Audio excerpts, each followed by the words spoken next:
Nagbanta si US President Donald Trump na puputulin niya ang lahat ng supply ng langis at pondong pumapasok sa Cuba matapos mapatalsik ang kaalyado nitong si dating Venezuelan leader Nicolas Maduro. Sa isang post sa social media, hinimok ni Trump ang Cuba na agad na pumasok sa negosasyon sa US dahil hindi na ito makakatanggap ng tulong mula sa Venezuela na ngayon ay anyay kontrolado na ng Estados Unidos. Mariing tumugon si Cuban President Miguel Diaz-Canel at iginiit na isang malayang bansa ang Cuba at walang sinuman ang maaaring magdikta sa kanila.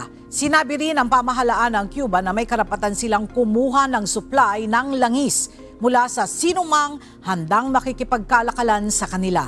Samantala, hati naman ang reaksyon ng mga Cuban sa banta ni Trump, kung saan may mga nagsasabing pananakot lamang ito habang nananawagan ng iba pa na mapayapang pag-uusap sa pagitan ng dalawang bansa.